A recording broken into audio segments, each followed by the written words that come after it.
야, 문 열어! 친정도 없는 것이 감히 시어머니를 문 앞에 세워놔? 아파트 복도에 시어머니의 고함이 울려 퍼졌습니다. 5년 동안 저를 식모처럼 부리고 명절마다 온갖 허드렛 일을 시키던 그 사람이 지금 현관문을 발로 걷어차고 있었습니다. 이웃집 문이 하나둘 열리고 복도에 구경꾼이 늘어났지만 시어머니는 아랑곳하지 않았습니다. 네가 뭔데? 네가 뭘 가진 게 있다고. 바로 그 순간 엘리베이터 문이 열렸습니다. 양복을 단정하게 차려입은 남자가 천천히 걸어 나왔습니다. 그가 시어머니에게 서류 한 장을 건넸습니다. 서류를 읽어 내려가던 시어머니의 얼굴이 순식간에 하얗게 질렸습니다. 그러더니 갑자기 두 무릎이 바닥에 꺾였습니다. 방금 전까지 문을 걷어차던 그 사람이 복도 한가운데에서 주저앉아 버린 겁니다. 저는 현관문을 열고 천천히 걸어 나왔습니다. 어머니, 제가 뭘 가졌는지 이제 아셨네요. 시어머니가 떨리는 목소리로 말했습니다. 연아야, 이게 진짜야? 5년 동안 단 한 번도 제 이름을 부른 적 없던 사람이 처음으로 제 이름을 불렀습니다. 도대체 그 서류에 뭐가 적혀 있었던 걸까요? 그리고 저는 5년 동안 무엇을 숨기고 있었던 걸까요? 사연 시작 전에 실화 보따리를 찾아주신 모든 분들께 감사 인사드립니다. 구독과 좋아요를 눌러주시면 큰 힘이 됩니다. 어디에서 듣고 계신지 댓글 남겨주시면 그곳으로 행복이 가득할 수 있도록 바라겠습니다. 쿵, 쿵, 쿵. 아파트 복도에 둔탁한 소리가 울려 퍼졌습니다. 평화롭던 오후의 정적을 깨뜨리는 그 소리는 현관문을 향해 내리꽂히는 발길질이었어요. 1703호 앞 60이 넘은 여자가 문을 걷어차고 있었습니다. 시어머니 말순이었습니다. 야, 서연아. 당장 문 열어. 말순의 목소리가 복도 전체에 쩌렁쩌렁 울렸어요. 얼굴은 벌겋게 달아올랐고 목에는 핏줄이 붉어져 나와 있었습니다. 손에는 구겨진 종이 한 장이 들려 있었죠. 네가 뭔데 비밀번호를 받고? 이 집이 네 집이야? 또다시 발이 현관문을 걷어찼습니다. 철컹 하는 금소금이 복도에 메아리 쳤어요. 이웃집 문이 하나둘 열리기 시작했습니다. 슬리퍼를 끌며 고개를 내민 아주머니, 안경을 치켜 올리며 눈을 동그랗게 뜬 할아버지. 사람들이 모여들었지만 말수는 아랑곳하지 않았어요. 다들 보세요. 며느리라는 것이 시어머니를 문전박대합니다. 말순이 이웃들을 향해 소리쳤습니다. 손가락으로 현관문을 가리키며 억울하다는 듯 목청을 높였어요. 5년을 키워줬더니 이제 와서 출입도 못하게 해요. 세상에 이런 며느리가 어디 있습니까? 복도에 웅성거림이 번졌습니다. 수군대는 소리, 혀를 차는 소리가 뒤섞였어요. 말수는 그 반응에 힘을 얻은 듯 더욱 기세등등하게 문을 두드렸습니다. 바로 그때였습니다. 딩동. 엘리베이터 도착음이 울렸어요. 사람들의 시선이 일제히 엘리베이터 쪽으로 향했습니다. 철제 문이 천천히 열리고 한 남자가 걸어 나왔어요. 회색 양복을 단정하게 차려입은 남자였습니다. 나이는 60을 넘긴 듯 했지만 등은 꼿꼿했고 걸음걸이에는 흔들림이 없었어요. 한 손에는 검은 가죽 서류 가방을 들고 있었습니다. 남자가 사람들 사이를 지나 말순 앞에 멈춰 섰습니다. 오말순 여사님이시죠? 말순이 난동을 멈추고 남자를 올려다봤어요. 처음 보는 얼굴이었습니다. 누구세요?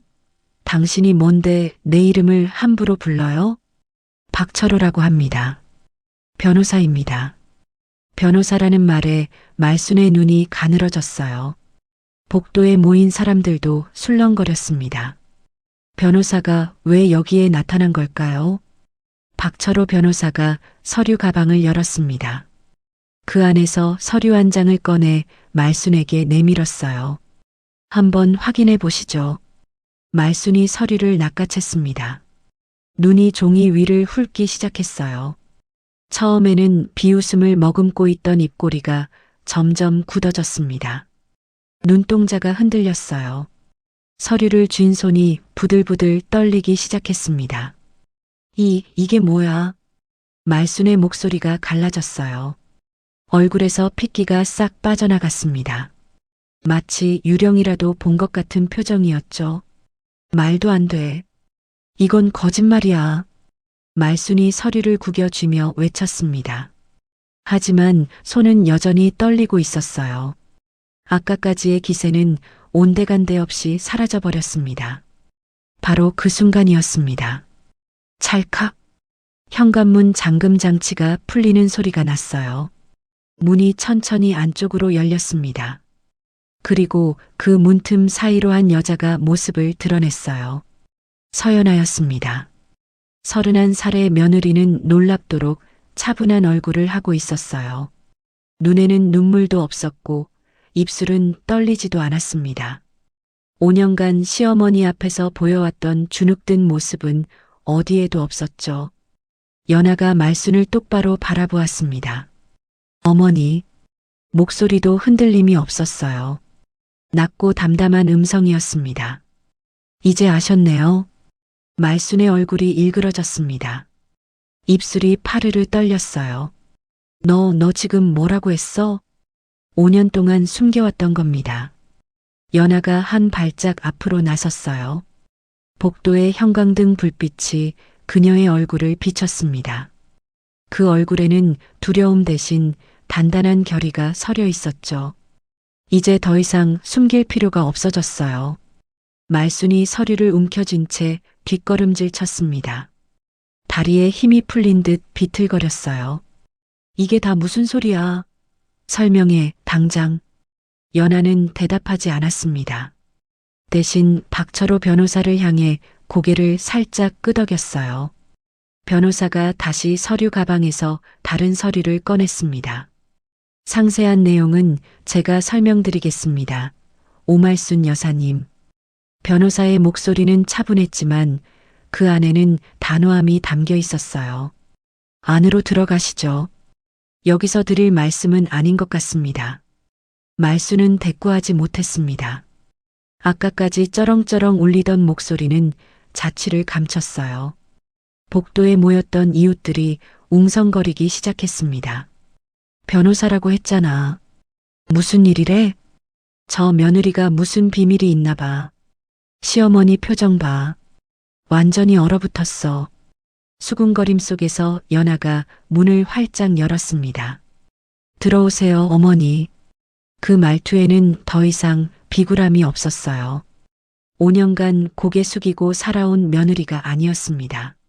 마치 주인이 손님을 맞이하는 것 같은 여유로움이었죠. 말순의 눈동자가 휘둥그레졌습니다. 믿을 수 없다는 표정이었어요. 평생 눈 아래로만 봐왔던 며느리가 지금 자신을 내려다보고 있었습니다. 이 인연이 감히. 말순의 입에서 낮은 신음 같은 소리가 새어나왔어요. 하지만 아무도 그 말에 반응하지 않았습니다. 연아가 시어머니의 눈을 피하지 않았어요. 5년이었습니다. 결혼 첫날부터 오늘까지 친정 식구 없다는 이유로 식모 취급받아온 세월이었죠. 명절마다 새벽같이 일어나 전을 부치고 손가락이 물집 잡히도록 설거지를 하고 밤마다 이불을 뒤집어 쓰고 울었던 나날들이었습니다. 그 모든 시간 동안 연아는 기다려왔어요. 이 순간을.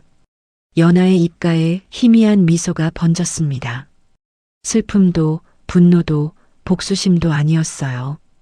그저 오랜 짐을 내려놓은 사람의 평온함이었습니다. 5년이 지났어요, 어머니. 연아가 나직이 말했어요.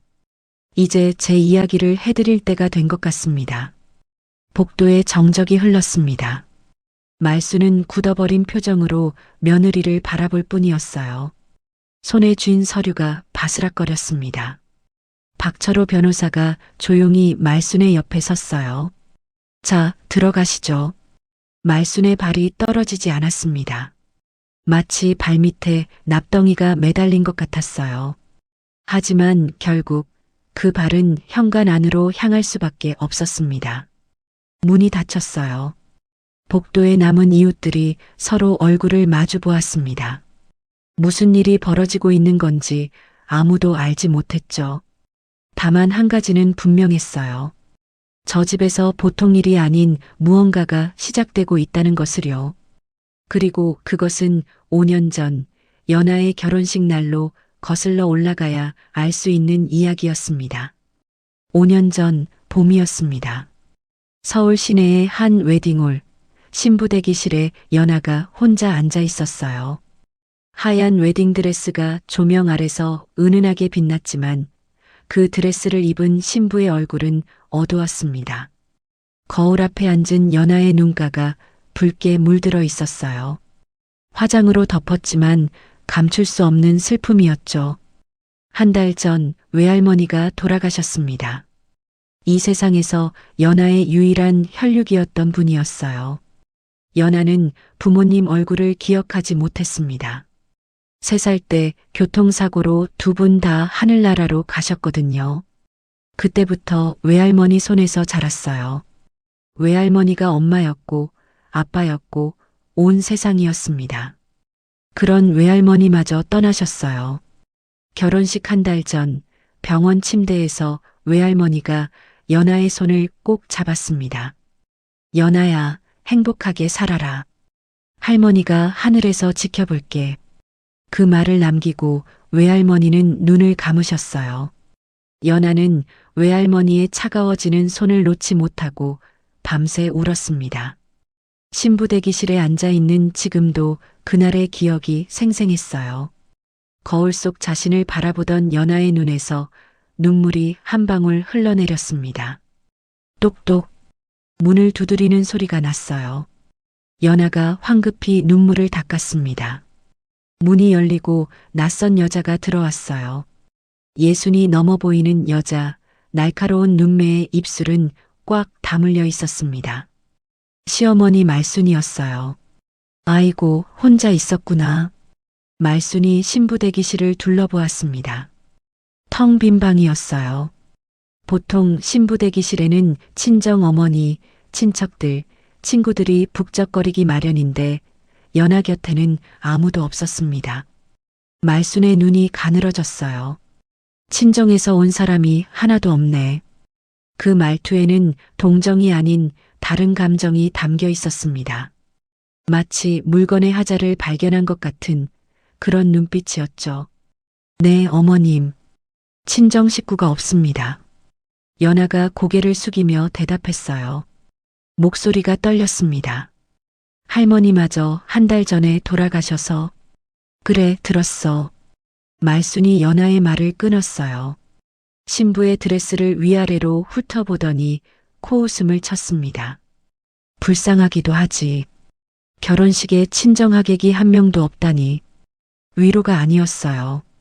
그건 분명한 비아냥이었습니다.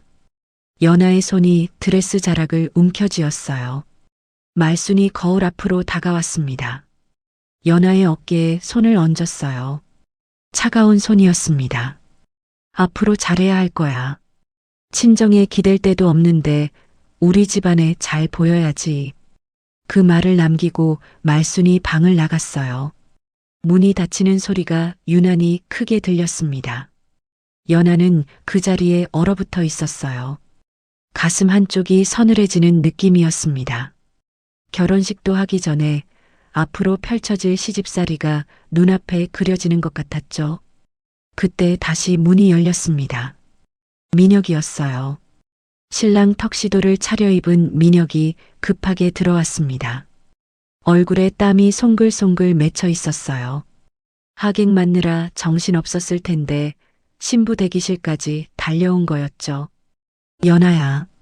민혁이 연하 앞에 무릎을 꿇었습니다. 하얀 드레스 자락을 움켜쥐고 있는 연하의 손을 조심스럽게 잡았어요. 울었어? 연하가 고개를 저었습니다. 하지만 붉어진 눈가는 숨길 수 없었어요. 민혁의 표정이 안타까움으로 일그러졌습니다. 외할머니 생각났지? 연아의 눈에서 다시 눈물이 차올랐어요. 꾹 참으려 했지만 소용없었습니다. 뚝뚝 눈물방울이 드레스 위로 떨어졌어요. 외할머니가 보고 싶어요. 연아의 목소리가 갈라졌습니다. 결혼식에 외할머니가 안 계시다는 게 아직도 믿기지 않아요. 민혁이 연아의 손을 더 꼭 쥐었어요. 그 손에서 따뜻한 온기가 전해졌습니다. 외할머니 분명 하늘에서 보고 계실 거야. 민혁이 연아의 눈을 똑바로 바라보았습니다. 그리고 연아야, 이제 울지 마. 민혁이 연아의 뺨에 흐르는 눈물을 손가락으로 닦아주었어요. 내가 내 가족이 될게. 아니, 오늘부터 내가 내 가족이야. 연아의 심장이 뛰었습니다. 민혁의 눈에는 진심이 담겨 있었어요. 장난이나 빈말이 아니었습니다. 앞으로 힘든 일 있으면 나한테 말해. 내가 다 지켜줄게. 민혁이 연아의 손을 자신의 가슴에 가져다 댔어요. 여기 느껴져? 이 심장은 이제 너만을 위해 뛸 거야. 연아의 입가에 미소가 번졌습니다. 슬픔 속에서도 피어난 작은 희망이었어요. 어쩌면 괜찮을지도 모른다. 이 사람이라면 행복할 수 있을지도 모른다는 생각이 들었습니다. 결혼식이 시작되었어요. 버질로드를 걸을 때 연아는 혼자였습니다. 보통은 아버지가 신부의 손을 잡고 걷는 그 길을 연아는 홀로 걸어야 했어요. 하객석에서 수군거리는 소리가 들렸습니다. 신부 아버지가 안 계시나 봐. 친정 쪽 하객이 하나도 없대. 불쌍하기도 하지. 연아의 귀에 그 소리들이 모두 들렸어요. 하지만 고개를 떨구지 않았습니다. 버질로드 끝에서 민혁이 기다리고 있었거든요. 민혁이 손을 내밀었습니다. 연아가 그 손을 잡았어요. 그 순간 하객들의 수군거림은 더 이상 들리지 않았습니다. 결혼식이 끝났습니다. 하객들이 빠져나가고 웨딩홀이 조용해졌어요. 연아가 드레스를 갈아입기 위해 대기실로 돌아가려는데 누군가 다가왔습니다. 서연아 씨 맞으시죠? 예순이 넘어 보이는 남자였어요. 회색 양복을 단정하게 차려입고 있었습니다. 어딘가 익숙한 느낌이 들었지만 연아는 그를 알지 못했어요. 네, 그런데 누구시죠? 박철호라고 합니다. 변호사예요. 변호사라는 말에 연아가 고개를 갸웃거렸어요. 저를 찾으신 이유가 박철호 변호사가 주위를 둘러보았습니다. 아직 웨딩홀에 사람들이 남아 있었어요. 변호사가 연아에게 한 발짝 다가섰습니다. 여기서 드릴 말씀은 아닙니다. 변호사가 목소리를 낮추어 말했어요. 외할머니께서 유언을 남기셨습니다. 연아의 눈이 커졌습니다. 심장이 쿵 하고 내려앉는 느낌이었어요. 외할머니가요? 유언이라니. 자세한 내용은 나중에 따로 말씀드리겠습니다. 변호사가 명함을 건넸어요. 결혼 생활 잘하십시오. 외할머니께서 하늘에서 지켜보고 계실 겁니다. 그 말을 남기고 변호사가 돌아섰습니다. 연아는 명함을 쥔 채 멍하니 서 있었어요. 외할머니의 유언이라니. 대체 무슨 내용일까요? 연아는 알지 못했습니다. 그 유언 한 장이 5년 후 자신의 인생을 완전히 뒤바꿔 놓을 거라는 것을요. 그리고 지금 이 순간부터 누군가가 자신의 결혼 생활을 지켜보기 시작했다는 것도요. 웨딩홀을 나서는 연아의 등 뒤로 박철호 변호사가 멀찍이 서서 그녀를 바라보고 있었습니다. 결혼 후 첫 번째 추석이 다가왔습니다. 연아는 명절 일주일 전부터 잠을 제대로 자지 못했어요. 시어머니 말순이 보낸 문자 메시지 때문이었습니다. 추석 전날 새벽 5시까지 와라. 할 일이 많다. 새벽 5시라니. 연아는 그 문자를 받고 한숨을 내쉬었어요. 하지만 거절할 수 없었습니다. 결혼한 지 겨우 석 달, 시어머니의 눈밖에 나면 안 된다는 생각뿐이었죠. 추석 전날 새벽 연아가 시댁 현관문을 열었습니다. 집안은 이미 환하게 불이 켜져 있었어요. 말순이 거실 소파에 앉아 텔레비전을 보고 있었습니다. 연아가 들어오는 것을 보더니 리모컨으로 텔레비전을 껐어요. 왔어? 앞치마 부엌에 있으니까 빨리 차려입고 시작해. 인사도 없이 말순이 턱으로 부엌을 가리켰습니다. 연아가 고개를 숙이며 대답했어요. 네, 어머님. 부엌에 들어선 연아의 눈이 휘둥그레졌습니다. 싱크대 위에 재료들이 산더미처럼 쌓여 있었어요. 갈비, 생선, 나물, 전 재료들. 10명은 좋게 먹을 양이었습니다. 이걸 혼자 다 하라고요? 연아가 중얼거렸지만 대답해주는 사람은 없었어요. 새벽 5시부터 연아는 부엌에 서 있었습니다. 나물을 다듬고 전을 부치고 갈비를 양념에 재웠어요. 손가락이 칼에 베이고 기름이 튀어 화상을 입어도 멈출 수 없었습니다. 해가 뜨고 해가 중천에 올랐어요. 연아는 여전히 부엌이었습니다. 점심때쯤 시누이 수진이 나타났어요. 잠이 덜 깬 얼굴로 부엌을 기웃거리더니 냉장고에서 음료수를 꺼냈습니다. 옳게 고생 많네. 수진이 음료수를 마시며 말했어요. 하지만 도와주겠다는 말은 없었습니다. 연아가 억지로 미소를 지었어요. 아가씨도 좀 도와주시면. 어머나, 난 손재주가 없어서. 수진이 손을 내저으며 웃었습니다. 그리고 옳게 우리 엄마가 젊을 때 얼마나 고생했는지 알아? 시집살이가 이 정도면 약한 거야. 수진이 음료수를 들고 거실로 나갔어요. 연아는 그 뒷모습을 바라보며 입술을 깨물었습니다.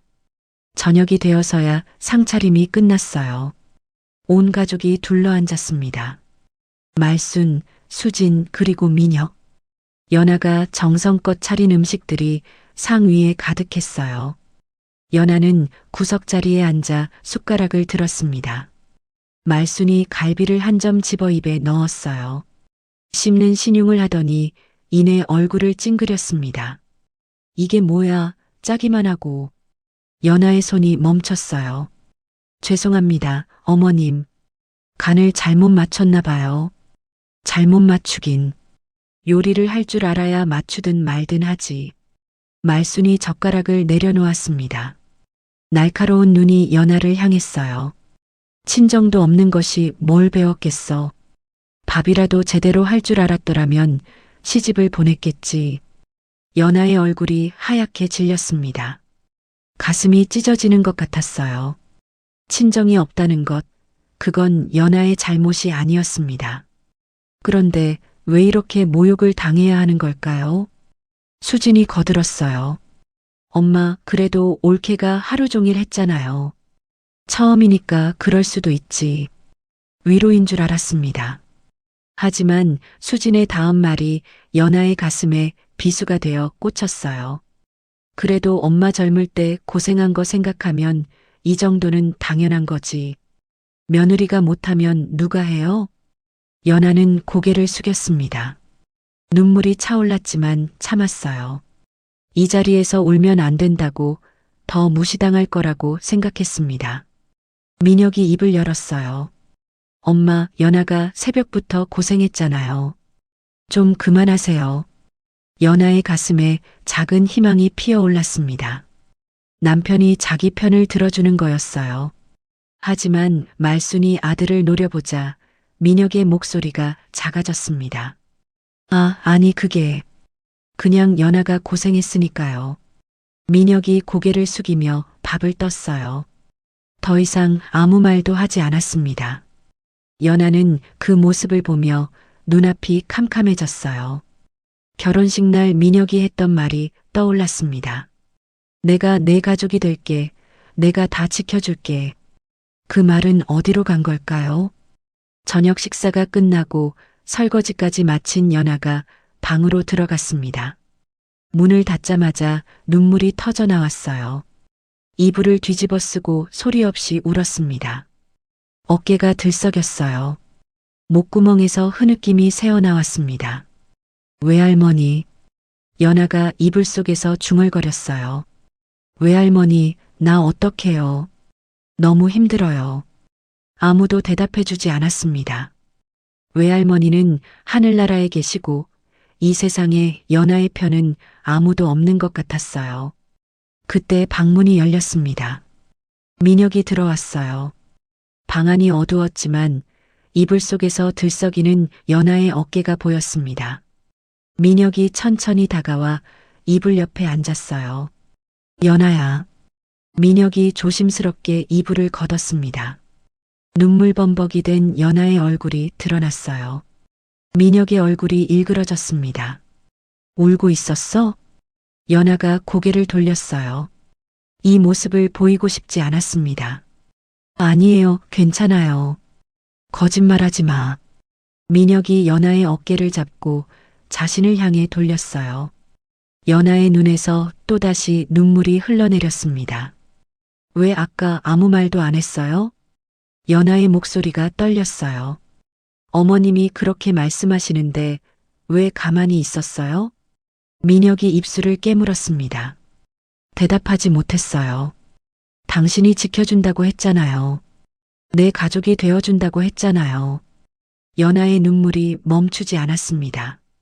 근데 왜 나 혼자 당하게 놔둔 거예요? 민혁의 눈에도 눈물이 고였어요. 아내의 얼굴을 보는 순간 자신이 얼마나 비겁했는지 깨달았습니다. 미안해, 연아야. 민혁이 연아를 끌어안았어요. 엄마가 원래 그래서 조금만 참아주면 나아질 줄 알았어. 연아는 대답하지 않았습니다. 민혁의 품에 안긴 채 소리 없이 울었어요. 그날 밤 민혁은 잠들지 못했습니다. 아내의 눈물 젖은 얼굴이 자꾸 떠올랐어요. 지켜주겠다고 했으면서 정작 어머니 앞에서는 한마디도 못했습니다. 스스로가 한심했어요. 민혁이 주먹을 꽉 쥐었습니다. 다음에는 다를 거라고 반드시 연아를 지켜주겠다고 다짐했어요. 하지만 그 다짐이 지켜지기까지는 조금 더 시간이 필요했습니다. 그날 밤 민혁은 한숨도 자지 못했습니다. 연아는 울다 지쳐 잠이 들었어요. 민혁은 아내의 잠든 얼굴을 바라보았습니다. 눈두덩이가 퉁퉁 부어 있었어요. 눈물 자국이 볼을 타고 베개까지 이어져 있었습니다. 민혁의 가슴이 찢어지는 것 같았어요. 결혼식 날 버질로드를 혼자 걸어오던 연아의 모습이 떠올랐습니다. 친정 하객 하나 없이 외로이 서 있던 신부. 그때 민혁은 다짐했어요. 이 사람을 평생 지켜주겠다고, 가족이 되어주겠다고요. 그런데 지금 자신은 뭘 하고 있는 걸까요? 어머니가 아내를 모욕하는데 한마디도 못했습니다. 고개를 숙이고 밤만 떴어요. 비겁했습니다. 한심했습니다. 민혁이 주먹을 꽉 쥐었어요. 미안해, 연아야. 민혁이 나직이 중얼거렸습니다. 잠든 아내는 들을 수 없었지만 민혁은 계속 말했어요. 내일은 다를 거야. 약속할게. 창밖으로 동이 터오고 있었습니다. 다음 날 아침 온 가족이 식탁에 둘러앉았어요. 추석 당일이었습니다. 연아는 또다시 새벽부터 일어나 아침 준비를 마쳤어요. 눈이 퉁퉁 부어 있었지만 애써 웃음을 지었습니다. 음식을 상에 올리고 구석 자리에 앉았어요. 말순이 숟가락을 들었습니다. 국을 한 모금 떠서 맛을 보더니 인상을 찌푸렸어요. 국이 왜 이래? 어제보다 더 맛이 없네. 연아의 손이 움찔했어요. 또 시작이구나 싶었습니다. 죄송합니다, 어머님. 연아가 고개를 숙였어요. 죄송하면 뭘 해? 실력이 늘어야지. 말순이 숟가락을 탁 내려놓았습니다. 아무리 친정에서 배운 게 없다지만 국 하나 제대로 못 끓이면 어떡하니? 수진이 피식 웃었어요. 엄마, 올케가 아직 신혼이잖아요. 시간이 지나면 늘겠죠, 뭐. 위로가 아니었습니다. 비꼬는 말투였어요. 연아는 입술을 깨물었습니다. 눈물이 차올랐지만 억지로 참았어요. 어제 밤처럼 울면 안 된다고, 이 자리에서 무너지면 안 된다고 다짐했습니다. 바로 그때였어요. 쿵! 민혁이 숟가락을 내려놓는 소리가 식탁에 울렸습니다. 모든 시선이 민혁에게로 향했어요. 엄마. 민혁의 목소리가 평소와 달랐습니다. 낮고 단호한 음성이었어요. 말순이 아들을 올려다보았습니다. 왜? 밥 먹어. 엄마, 그만하세요. 민혁이 어머니의 눈을 똑바로 바라보았어요. 말순의 눈이 커졌습니다. 뭐라고? 연아한테 그만 그러시라고요. 식탁에 정적이 흘렀어요. 수진이 놀란 표정으로 오빠를 바라보았습니다. 말순의 얼굴이 굳어졌어요. 지금 엄마한테 뭐라고 한 거야? 들으신 대로예요. 민혁이 자리에서 일어났습니다. 의자가 뒤로 밀리며 끼익 소리를 냈어요. 연아가 새벽부터 일어나서 음식 준비하는 거 엄마도 다 보셨잖아요. 어제도 하루 종일 부엌에 서 있었어요. 손에 화상까지 입었는데 아무 말도 안 했어요. 민혁의 목소리가 조금씩 높아졌습니다. 그런데 엄마는 뭐 하셨어요? 맛없다, 못한다. 친정에서 배운 게 없다. 그 말밖에 안 하셨잖아요. 말순의 얼굴이 불그락푸르락해졌어요. 야, 강민혁. 지금 엄마한테 대드는 거야? 대드는 게 아니에요. 민혁이 한 발짝 앞으로 나섰습니다. 제 아내를 지키는 거예요. 그 말에 말순이 벌떡 일어났어요. 손바닥으로 식탁을 내리쳤습니다. 쨍그랑 그릇이 흔들렸어요. 이게 지금 제정신이야? 엄마보다 며느리 편을 드는 거야? 편을 드는 게 아니에요, 엄마. 민혁이 고개를 저었습니다. 엄마가 잘못하고 계신 거예요. 식탁에 침묵이 내려앉았어요. 수진이 당황한 표정으로 두 사람을 번갈아 보았습니다. 연아는 숨을 죽인 채 남편을 바라보았어요. 민혁이 연아를 향해 손을 내밀었습니다. 연아야, 일어나. 연아가 떨리는 손으로 남편의 손을 잡았어요. 민혁이 아내를 자신의 옆에 세웠습니다. 엄마, 잘 들으세요. 민혁이 어머니를 똑바로 바라보았어요. 연아는 식모가 아니에요. 제 아내입니다. 그 말이 식탁 위로 무겁게 내려앉았습니다. 말순의 입이 벌어졌어요. 믿을 수 없다는 표정이었습니다. 평생 자기 말이라면 고분고분 따르던 아들이 지금 자신에게 맞서고 있었어요. 연아가 친정 식구가 없는 건 연아 잘못이 아니에요. 그걸 가지고 놀리고 무시하는 건 잘못된 거예요. 민혁의 목소리는 떨리지 않았습니다. 앞으로 연아한테 함부로 하시면 저도 가만히 있지 않을 거예요. 말순의 얼굴이 하얗게 질렸어요. 분노인지 충격인지 알 수 없는 표정이었습니다. 너 지금. 말순이 손가락으로 민혁을 가리켰어요. 손끝이 부들부들 떨리고 있었습니다. 이 배은망덕한 놈아. 엄마가 널 어떻게 키웠는데. 말순이 소리쳤습니다. 목소리가 갈라졌어요. 며느리 하나 들였더니 아들을 빼앗겼어. 저것이 무슨 수를 썼는지 우리 민혁이가 완전히 변했어. 연아의 얼굴이 창백해졌어요. 또 자신 탓이었습니다. 민혁이 연아의 손을 더 꽉 잡았어요. 엄마, 연아가 저한테 뭘 한 게 아니에요. 제가 제 눈으로 본 거예요. 민혁이 차분하게 말했습니다. 어젯밤에 연아가 입을 뒤집어 쓰고 우는 거 봤어요. 소리 죽여서 울더라고요. 누구한테 들릴까봐 베개에 얼굴을 파묻고 울었어요. 민혁의 눈에 눈물이 고였어요. 그거 보는데 가슴이 찢어지더라고요. 내가 지켜주겠다고 했는데, 내가 가족이 되어주겠다고 했는데 정작 아무것도 못 해줬어요. 민혁의 목소리가 떨리기 시작했습니다. 엄마, 저 결혼식 때 연아한테 약속했어요. 평생 지켜주겠다고요. 그 약속 지키려고요. 말수는 아무 말도 하지 못했어요. 아들의 눈에 눈물이 맺힌 것을 보고 당황한 것 같았습니다. 수진이 끼어들었어요. 오빠, 너 지금 너무 오버하는 거 아니야? 엄마가 며느리한테 좀 잔소리한 게 뭐가 그렇게 큰일이라고. 큰일이야.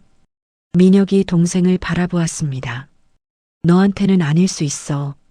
하지만 연아한테는 큰일이야. 이 세상에 혈육이라고는 하나도 없는 사람한테 새로 들어온 가족이 매일 상처 주면 얼마나 힘들겠어. 수진이 입을 다물었어요. 민혁이 연아를 바라보았습니다. 연아의 눈에서 눈물이 흘러내리고 있었어요. 하지만 어젯밤과는 달랐습니다. 슬픔의 눈물이 아니었어요. 여보, 연아가 떨리는 목소리로 불렀습니다. 고마워요. 민혁이 아내의 눈물을 손가락으로 닦아주었어요. 미안해, 진작 이랬어야 했는데. 말순이 그 모습을 보며 이를 악물었습니다. 그래, 좋아. 너희 둘이 잘해봐라. 말순이 식탁에서 일어났어요. 거실로 향하며 내뱉었습니다. 두고 보자. 며느리한테 홀린 아들이 얼마나 가나. 방문이 쾅 닫혔습니다. 수진이 한숨을 쉬며 일어났어요. 오빠 나중에 후회해도 몰라. 수진도 자리를 떴습니다. 식탁에 민혁과 연아 둘만 남았어요. 연아가 남편의 손을 꼭 잡았습니다. 여보, 괜찮아요? 연아가 물었어요. 남편이 어머니와 싸운 것이 걱정되었습니다. 응, 괜찮아. 민혁이 미소 지었어요. 진작 이랬어야 했어. 미안해, 연아야. 아니에요. 고마워요. 정말 고마워요. 연아가 남편의 품에 안겼습니다. 민혁이 아내를 꼭 껴안았어요. 그날 이후로 말순의 태도가 달라졌습니다. 연아에게 대놓고 구박하는 일은 줄었어요. 하지만 그 대신 민혁을 향한 불만이 쌓여갔습니다. 친척들에게 전화를 걸어 하소연했어요. 우리 민혁이가 결혼하고 완전히 변했어요. 며느리한테 꼬여가지고 엄마한테 대들어요. 그 며느리가 무슨 수를 썼는지 아들을 완전히 빼앗겼어요. 말수는 며느리를 직접 공격하는 대신 아들에게 죄책감을 심어주는 방법을 택했습니다. 민혁이 친척 어른들에게 전화를 받을 때마다 한숨을 쉬었어요. 민혁아, 엄마가 많이 속상해 하시던데. 결혼했다고 부모를 잊으면 안 되지. 민혁은 그런 말을 들을 때마다 마음이 무거웠습니다. 하지만 흔들리지 않았어요. 연아의 손을 잡고 말했습니다. 괜찮아. 우리가 잘하면 돼. 연아는 그런 남편이 고마우면서도 미안했어요. 자기 때문에 남편이 가족과 멀어지고 있다는 생각이 들었거든요. 하지만 민혁은 한 번도 후회하지 않았습니다. 아내를 지키겠다는 약속, 그 약속을 지키는 것이 자신이 해야 할 일이라고 믿었어요. 그리고 그 믿음은 앞으로 더 큰 시련 앞에서도 흔들리지 않을 것이었습니다. 추석이 지나고 한 달이 흘렀습니다. 민혁이 어머니에게 맞선 그날 이후로 시댁의 분위기는 완전히 달라졌어요. 말수는 며느리를 직접 구박하는 대신 다른 방법을 택했습니다. 더 교묘하고 더 악랄한 방법이었죠. 전화벨이 울렸어요. 민혁이 받았습니다. 화면에 큰아버지 이름이 떠 있었어요. 여보세요, 큰아버지. 민혁아, 너 요즘 어머니한테 왜 그러니? 민혁의 표정이 굳어졌습니다. 또 시작이구나 싶었어요. 큰아버지, 무슨 말씀이세요? 네 어머니가 울면서 전화했더라. 아들이 며느리만 감싸고 엄마는 안중에도 없다고. 민혁이 한숨을 내쉬었어요. 예상했던 대로였습니다. 큰아버지, 그게 아니에요. 제가 결혼했다고 부모 잊으면 안 돼. 아무리 마누라가 좋아도 낳아준 어머니보다 좋겠냐? 민혁이 입을 다물었습니다. 큰아버지는 어머니 말만 들었을 거예요. 연아가 얼마나 힘들어했는지, 어머니가 얼마나 심하게 구박했는지는 모를 겁니다. 알겠습니다, 큰아버지. 민혁이 전화를 끊었어요. 연아가 걱정스러운 눈으로 남편을 바라보았습니다. 여보, 또 친척분한테서 전화 온 거예요? 응, 큰아버지. 민혁이 소파에 털썩 주저앉았어요. 엄마가 친척들한테 다 연락하신 것 같아. 연아의 얼굴이 어두워졌습니다. 가슴 한쪽이 무거워지는 느낌이었어요. 나 때문에 당신이 가족들한테 미움받는 거 아니에요? 무슨 소리야? 내 잘못 아니야. 민혁이 연아의 손을 잡았어요. 엄마가 잘못된 거야. 그걸 말린 내가 왜 잘못이야. 연아는 고개를 끄덕였지만 마음속 한구석이 편치 않았습니다. 며칠 후 시누이 수진에게서 연락이 왔어요. 올케, 나 좀 보자. 할 말 있어. 연아는 불안한 마음으로 수진을 만났습니다. 시내의 한 카페였어요. 수진이 먼저 와서 앉아 있었습니다. 연아가 자리에 앉자마자 수진이 입을 열었어요. 올케, 솔직히 말할게. 수진의 눈빛이 차가웠습니다. 오빠가 요즘 완전히 변했어. 예전에는 엄마 말이라면 뭐든 들었는데 지금은 엄마한테 대들고 무시하고. 다 올케 때문이야. 연아의 손이 떨렸어요. 찻잔을 쥔 손에 힘이 들어갔습니다. 아가씨, 저는 그런 적 없어요. 민혁 씨가 스스로. 웃기지 마. 수진이 비웃었어요. 오빠가 갑자기 변했겠어? 올케가 뭐라고 꼬드겼으니까 그렇게 된 거지. 연아는 억울했습니다. 자신은 민혁에게 아무것도 요구한 적이 없었어요. 어머니께 맞서달라고 한 적도 없었습니다. 그저 혼자 울었을 뿐이었죠. 아가씨, 저는 정말. 됐어. 변명 듣고 싶지 않아. 수진이 손을 내저었어요. 그냥 알아둬. 올케가 우리 가족을 갈라놓은 거야. 엄마도 그렇게 생각하고 친척들도 다 그렇게 생각해. 수진이 자리에서 일어났습니다. 오빠한테 잘해. 가족 다 잃게 만들어 놓고 도망가기만 해봐. 수진이 카페를 나갔어요. 연아는 그 자리에 얼어붙어 있었습니다. 손이 떨려서 찻잔을 내려놓았어요. 가족을 갈라놓았다. 그 말이 머릿속에서 맴돌았습니다. 연아는 그런 의도가 없었어요. 그저 사랑하는 사람과 평범하게 살고 싶었을 뿐이었습니다. 그런데 왜 자신이 악인이 되어야 하는 걸까요? 집에 돌아온 연아는 아무 말도 하지 못했어요. 민혁이 아내의 표정을 보더니 다가왔습니다. 연아야, 무슨 일 있어? 얼굴이 안 좋아. 연아가 고개를 저었어요. 아니에요, 괜찮아요. 거짓말하지 마. 무슨 일이야? 민혁이 연아의 어깨를 잡았습니다. 연아의 눈에서 눈물이 차올랐어요. 참으려 했지만 소용없었습니다. 수진 아가씨 만났어요. 수진이? 왜? 저보고 가족을 갈라놓았대요. 연아의 목소리가 갈라졌습니다. 오빠를 꼬드겼다고 다 제 탓이래요. 민혁의 얼굴이 굳어졌어요. 주먹이 불끈 쥐어졌습니다. 수진이가 그런 말을 했어? 어머님이랑 친척분들도 다 그렇게 생각한대요. 연아가 눈물을 흘리며 말했어요. 여보, 나 때문에 당신이 가족을 잃는 거 아니에요? 내가 잘못한 거 아니에요?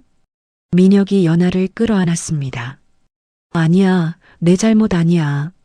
민혁의 목소리도 떨리고 있었어요. 잘못한 건 엄마야. 수진이야. 너한테 상처 준 사람들이 잘못한 거야. 민혁이 연아의 얼굴을 두 손으로 감쌌습니다. 눈물 젖은 아내의 눈을 똑바로 바라보았어요. 연아야, 내 말 잘 들어. 민혁의 눈에도 눈물이 맺혀 있었습니다. 내가 없었으면 나는 평생 눈 감고 살았을 거야. 엄마가 하는 일이 다 옳은 줄 알고 아무 생각 없이 따라갔을 거야. 민혁이 연아의 눈물을 닦아주었어요. 너 때문에 내가 눈을 뜬 거야. 뭐가 옳고 그른지 알게 된 거야. 그러니까 절대 내 탓이라고 생각하지 마. 연아가 남편의 품에 얼굴을 묻었습니다. 민혁이 아내를 꼭 껴안았어요. 그 주 주말 민혁이 시댁을 찾았습니다. 혼자였어요. 연아는 집에 두고 왔습니다.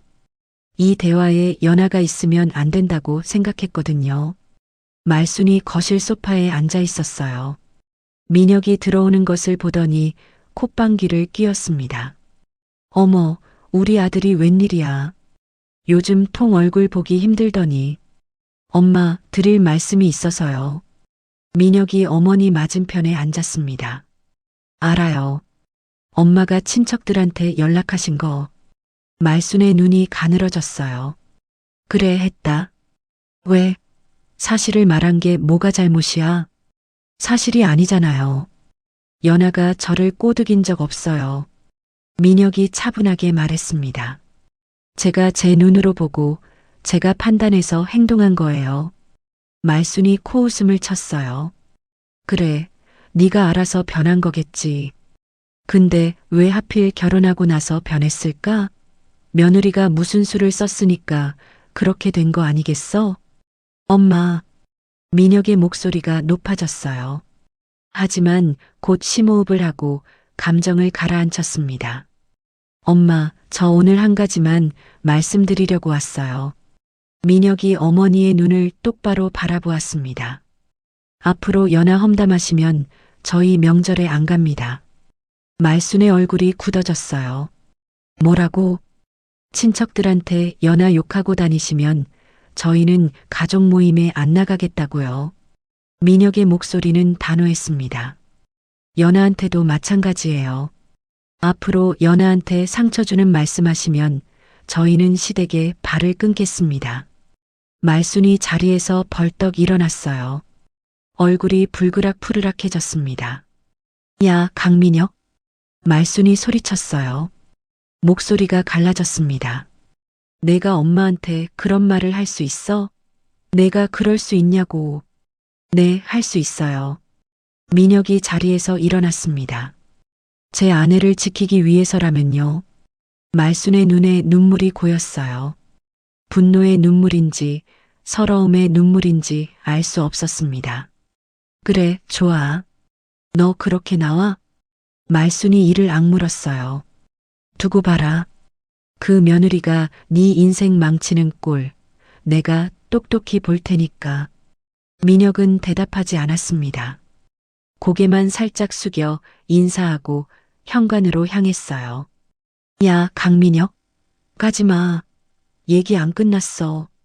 말순의 외침이 등 뒤로 들렸지만 민혁은 돌아보지 않았습니다. 현관문이 닫혔어요. 말순은 그 자리에 털썩 주저앉았습니다. 손으로 얼굴을 감싸며 신음처럼 내뱉었어요. 이게 다 그것 때문이야. 다 며느리 때문이라고. 그날 밤 민혁은 연아에게 시댁에 다녀온 이야기를 했습니다. 연아가 놀란 표정으로 물었어요. 정말 그렇게 말씀하셨어요? 명절에 안 간다고요? 응, 했어. 민혁이 고개를 끄덕였습니다. 이제 엄마도 함부로 못하실 거야. 연아의 눈에 눈물이 고였어요. 고마움과 미안함이 뒤섞인 눈물이었습니다. 여보, 고마워요. 근데 정말 괜찮은 거예요? 괜찮아. 민혁이 아내의 손을 잡았어요. 내가 지켜야 할 건 내가 맞아. 그게 가족이잖아. 연아가 남편의 품에 안겼습니다. 가족. 그 말이 연아의 가슴에 따뜻하게 스며들었어요. 혈육은 없지만 지금 이 순간 연아에게는 세상에서 가장 든든한 가족이 있었습니다. 하지만 말순은 포기하지 않았어요. 아들이 선언한 그 말이 오히려 그녀의 분노에 기름을 부었습니다. 결혼 2년 차 겨울이었습니다. 민혁의 선언 이후로 시댁과의 관계는 냉랭하게 얼어붙었어요. 명절에도 얼굴을 비추지 않았고 전화도 뜸해졌습니다. 말순은 아들에게 먼저 연락하지 않았어요. 자존심이 허락하지 않았거든요. 그렇게 반년이 흘렀습니다. 어느 날 저녁 연아의 휴대폰이 울렸어요. 화면을 보니 시어머니였습니다. 연아의 심장이 쿵 내려앉았어요. 반년 만에 처음 오는 연락이었거든요. 여보세요? 연아야, 나야. 어머니. 말순의 목소리가 평소와 달랐습니다. 날카로움이 사라지고 어딘가 지쳐있는 듯한 음성이었어요. 내일 시간 좀 내. 할 얘기가 있어. 어머님, 무슨 일이세요? 내일 보면 알아. 우리 집으로 와. 말순이 일방적으로 전화를 끊었습니다. 연아는 휴대폰을 쥔 채 멍하니 서 있었어요. 무슨 일일까요? 갑자기 연락이 오다니. 연아는 불안한 마음을 안고 잠자리에 들었습니다. 민혁에게는 말하지 않았어요. 괜히 걱정시키고 싶지 않았거든요. 다음 날 오후 연아가 시댁 현관문을 열었습니다. 거실에 말순이 앉아 있었어요. 테이블 위에는 서류 뭉치가 놓여 있었습니다. 연아가 조심스럽게 다가가 인사했어요. 어머님 왔습니다. 그래, 앉아. 말순이 맞은편 소파를 가리켰습니다. 연아가 자리에 앉았어요. 시어머니의 얼굴을 살펴보니 안색이 좋지 않았습니다. 눈 밑에 다크서클이 짙게 내려앉아 있었어요. 어머님, 안색이 안 좋으세요. 어디 편찮으신 거예요? 아니야, 몸은 괜찮아. 말순이 고개를 저었습니다. 잠시 침묵이 흘렀어요. 말순이 테이블 위의 서류를 손으로 만지작거렸습니다. 연아야, 내가 할 말이 있어. 말순이 입을 열었어요. 목소리가 평소보다 낮았습니다. 회사가 좀 어려워. 연아의 눈이 커졌어요. 시어머니의 인테리어 회사 이야기였습니다. 시아버지가 돌아가신 후 말순이 물려받아 운영하는 회사였죠. 민혁도 그 회사에서 과장으로 일하고 있었어요. 어려우시다니 무슨 일이에요? 경기가 안 좋잖아. 공사 발주가 뚝 끊겼어. 말순이 한숨을 내쉬었습니다. 자금이 돌아가질 않아. 직원들 월급도 밀리고 있고. 연아는 말없이 듣고 있었어요. 시어머니가 이런 속내를 털어놓는 건 처음이었습니다. 그래서 말인데. 말순이 테이블 위의 서류를 연아 쪽으로 밀었어요. 여기 사인 좀 해줘. 연아가 서류를 집어들었습니다. 눈이 종이 위를 훑었어요. 대출 신청서였습니다. 금액란에 적힌 숫자를 보고 연아의 손이 떨렸어요. 5천만 원. 어머님, 이게 내 이름으로 대출 좀 받아줘. 말순이 담담하게 말했습니다. 마치 당연한 일인 것처럼요. 은행에서 내 이름으로는 더 이상 안 나와. 신용이 다 깎여서. 근데 내 이름이면 가능해. 연아의 머릿속이 하얘졌어요. 시어머니가 자신에게 대출을 받으라고 하고 있었습니다. 그것도 5천만 원이나요. 어머님, 저는 어렵게 생각하지 마. 회사 정상화되면 바로 갚을 거야. 말순이 연아의 손을 잡았습니다. 그 손이 차가웠어요. 며느리가 시어머니 좀 도와주는 게 뭐가 어려워? 연아는 입술을 깨물었습니다. 머릿속이 복잡했어요. 시어머니의 부탁을 거절하면 또 무슨 말을 들을지 뻔했습니다. 하지만 5천만 원이라니. 그건 너무 큰 금액이었어요. 어머님, 제가 이런 결정을 혼자 내리기는. 혼자? 민혁이한테 말하려고? 말순의 눈이 가늘어졌어요. 목소리에 날이 섰습니다. 민혁이는 알 필요 없어. 이건 우리 둘만의 일이야. 연아의 등골이 서늘해졌습니다.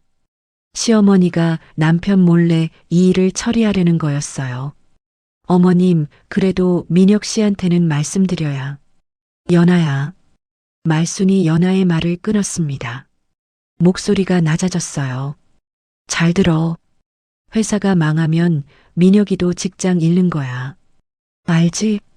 연아의 심장이 철렁 내려앉았습니다. 민혁이 월급이 끊기면 너희 생활은 어떻게 할 건데? 민혁이 직장 지키려면 내가 도와줘야지.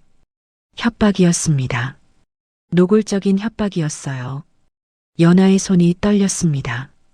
서류를 쥔 손가락에 힘이 들어갔어요. 어머님, 내일까지 생각해봐. 대답 들으러 올게. 말순이 자리에서 일어났습니다. 연아를 내려다보며 말했어요. 현명한 선택해. 내 남편 직장이 달린 일이야. 말순이 방으로 들어갔습니다. 거실에 연아 혼자 남았어요. 손에 쥔 서류가 천근만근처럼 무거웠습니다. 집에 돌아온 연아는 아무 말도 하지 못했어요.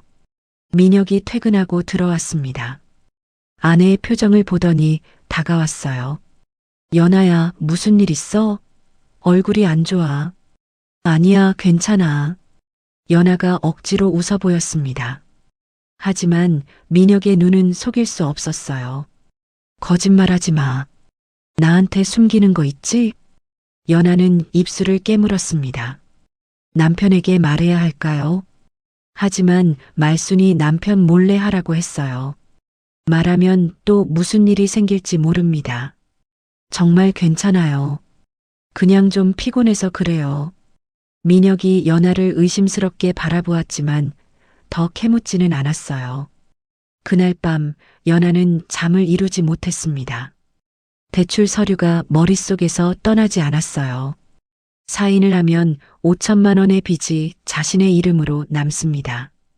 회사가 정상화되면 갚겠다고 했지만 정말 그럴 수 있을까요?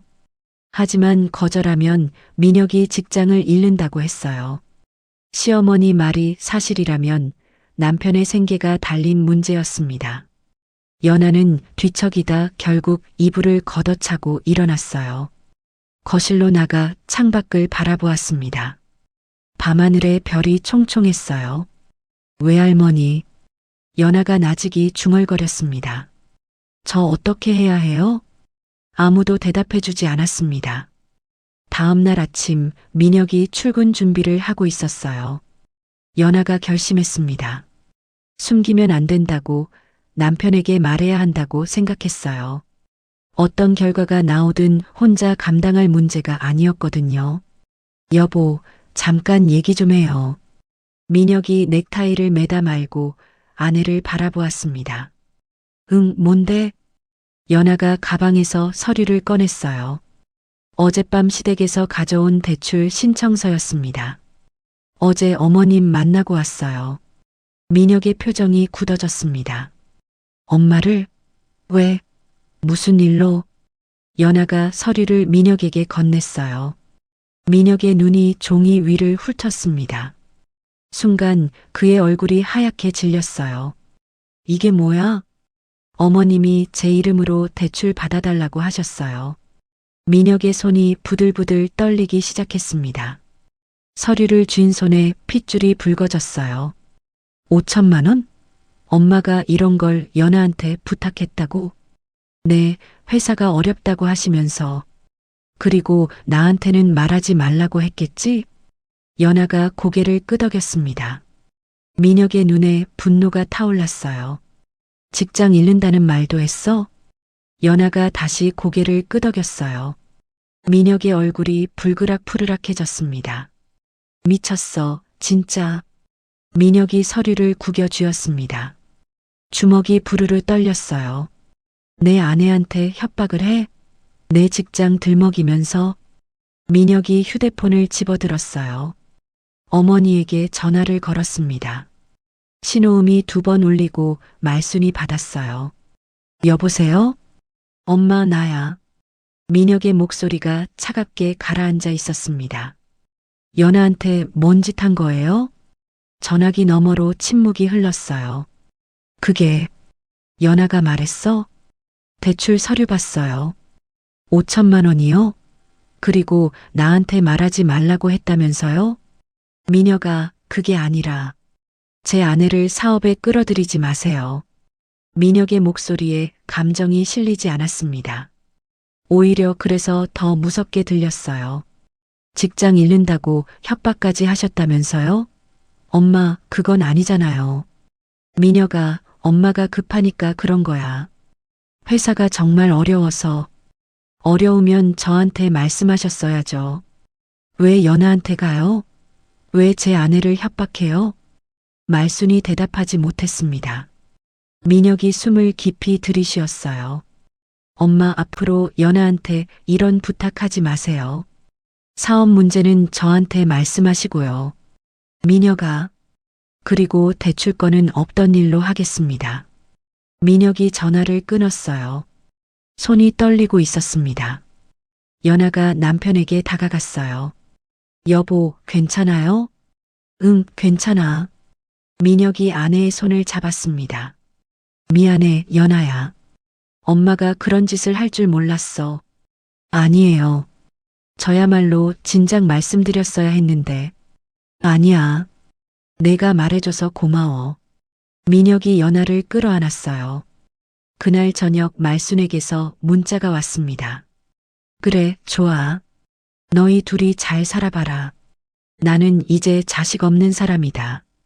절교 선언이었어요. 연아는 그 문자를 보며 복잡한 감정에 휩싸였습니다. 한편으로는 해방감이 느껴졌어요. 하지만 동시에 민혁이 걱정되었습니다. 아무리 그래도 어머니인데 이렇게 끝나도 되는 걸까요? 민혁은 그 문자를 보고도 표정이 변하지 않았어요. 됐어. 이게 맞아. 민혁이 담담하게 말했습니다. 내 아내를 이용하려는 사람은 가족이 아니야. 연아는 남편의 손을 꼭 잡았어요. 가슴 한쪽이 아팠지만 동시에 이 사람이 곁에 있어서 다행이라는 생각이 들었습니다. 하지만 이것이 끝이 아니었어요.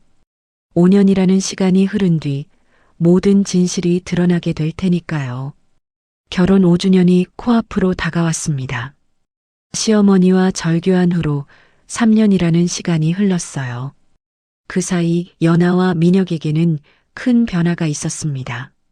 딸 민서가 태어난 거예요. 민서는 올해 4살이 되었습니다. 까르르 웃으며 집안을 뛰어다니는 아이를 보면 연아는 힘들었던 시간들이 조금씩 잊히는 기분이었어요. 시댁과의 관계는 여전히 냉랭했습니다. 말수는 손녀가 태어났다는 소식을 듣고도 연락 한 번 하지 않았어요. 민혁이 사진을 보내도 답장이 없었습니다. 철저한 무시였죠.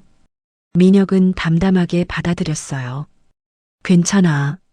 우리끼리 잘 살면 돼. 민혁이 아내와 딸을 안으며 말했습니다. 연아는 그런 남편이 고마우면서도 한편으로는 미안했어요. 자기 때문에 남편이 어머니와 멀어진 것 같아서요. 그날도 평범한 오후였습니다. 민서가 낮잠을 자고 연아는 거실에서 빨래를 개고 있었어요. 초인종이 울렸습니다. 딩동. 연아가 인터폰 화면을 확인했어요. 회색 양복을 입은 남자가 서 있었습니다. 낯익은 얼굴이었어요. 어디서 봤더라. 연아가 기억을 더듬었습니다. 아, 결혼식 날. 연아의 눈이 커졌어요. 결혼식이 끝나고 다가와서 외할머니의 유언이 있다고 했던 사람이었습니다. 그 후로 한 번도 연락이 없었는데 5년 만에 찾아온 거였어요. 연아가 현관문을 열었습니다. 안녕하세요, 서연아 씨. 남자가 고개를 숙여 인사했어요. 박철호입니다. 기억하시죠? 네, 기억해요. 결혼식 때 오셨던. 맞습니다. 오늘 드릴 말씀이 있어서 찾아왔습니다. 연아가 남자를 집 안으로 안내했어요. 거실 소파에 마주 앉았습니다. 박철호 변호사가 서류 가방을 열었어요. 먼저 결혼 5주년을 축하드립니다. 감사합니다. 연아가 고개를 끄덕였어요. 하지만 마음속에는 의문이 가득했습니다. 5년 만에 찾아온 이유가 뭘까요? 단도직입적으로 말씀드리겠습니다. 박철호 변호사가 서류를 꺼내 테이블 위에 펼쳤어요. 외할머니께서 남기신 유언의 조건이 충족되었습니다. 연아의 심장이 멈추는 것 같았어요. 유언이요? 외할머니께서 유언을 남기셨다는 건 알고 있었지만 조건이라니. 네, 외할머니께서는 특별한 조건을 달아두셨습니다. 박철호 변호사가 서류를 연하 쪽으로 밀었어요. 이 유언장을 직접 읽어보시죠. 연하가 떨리는 손으로 서류를 집어들었습니다. 외할머니의 글씨체가 눈에 들어왔어요. 심장이 두근거렸습니다. 사랑하는 손녀 연하에게. 연하가 나직이 읽기 시작했어요. 내가 이 편지를 읽고 있다면 할머니는 이미 하늘나라에 있겠구나. 그리고 내 결혼 생활이 5년이 지났다는 뜻이기도 하겠지. 연하의 눈에 눈물이 차올랐습니다. 할머니는 내가 걱정됐단다. 친정 식구 하나 없이 시집가는 내가 어떤 대우를 받을지, 남편이 너를 진심으로 지켜줄지. 그래서 할머니는 한 가지 시험을 하기로 했어. 시험이라는 단어에 연하의 손이 멈췄어요. 박철호 변호사에게 부탁했단다. 내 결혼 생활을 5년간 지켜봐 달라고. 사위가 정말 내 손녀를 사랑하는지, 힘들 때 지켜주는지 확인해 달라고. 연하의 눈에서 눈물이 뚝뚝 떨어졌습니다. 외할머니가 5년 동안 자신을 지켜보고 있었던 거예요. 하늘에서가 아니라 이 세상에서요. 만약 사위가 시험을 통과한다면 그때 모든 것을 공개해라. 하지만 통과하지 못한다면 연하가 스스로 결정할 수 있도록 도와줘라. 연하가 고개를 들어 박철호 변호사를 바라보았어요. 그러니까 5년 동안 저희를 지켜보셨다는 건가요? 네, 그렇습니다. 박철호 변호사가 고개를 끄덕였어요. 외할머니의 유언대로 저는 5년간 연하 씨 부부를 지켜봤습니다. 물론 사생활을 침해하지 않는 선에서요. 주변 상황이나 가족관계 등을 확인했습니다. 연하는 믿을 수 없다는 표정으로 변호사를 바라보았어요. 그럼 저희가 시어머니한테 당했던 것도 남편이 절교 선언한 것도 다 알고 있습니다. 박철호 변호사가 담담하게 대답했어요. 민혁 씨가 어머니에게 맞서서 연하 씨를 지켜준 일, 대출 협박을 거절한 일, 절교 후에도 연하 씨 곁을 지킨 일 모두 확인했습니다. 연하의 눈물이 멈추지 않았어요. 외할머니가 다 알고 계셨던 거예요. 자신이 얼마나 힘들었는지, 그리고 민혁이 얼마나 자신을 지켜줬는지. 민혁 씨는 시험을 통과했습니다. 박철호 변호사가 말했어요. 외할머니께서 원하셨던 사위의 모습 그대로였습니다. 아내를 진심으로 사랑하고 어떤 상황에서도 지켜주는 남자요. 연하가 손으로 얼굴을 감쌌습니다. 어깨가 들썩였어요. 외할머니. 연하가 흐느꼈습니다. 외할머니가 지켜보고 계셨구나. 박철호 변호사가 잠시 기다렸어요. 연하가 진정될 때까지 아무 말도 하지 않았습니다. 한참 후 연하가 눈물을 닦으며 고개를 들었어요. 그럼 이제 어떻게 되는 건가요? 유산을 공개해 드려야죠. 박철호 변호사가 다른 서류를 꺼냈어요. 등기부등본이었습니다. 외할머니께서 연하 씨에게 남기신 유산입니다. 연하가 서류를 받아들었어요. 눈이 종이 위를 훑었습니다.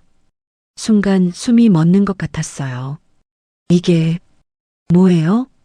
강남구 소재 상가 건물 2채입니다. 박철호 변호사가 설명했어요. 외할머니께서 평생 모으신 재산을 모두 연하 씨 명의로 해두셨습니다. 상속세와 관련된 부분은 신탁 형태로 제가 관리해 왔고요.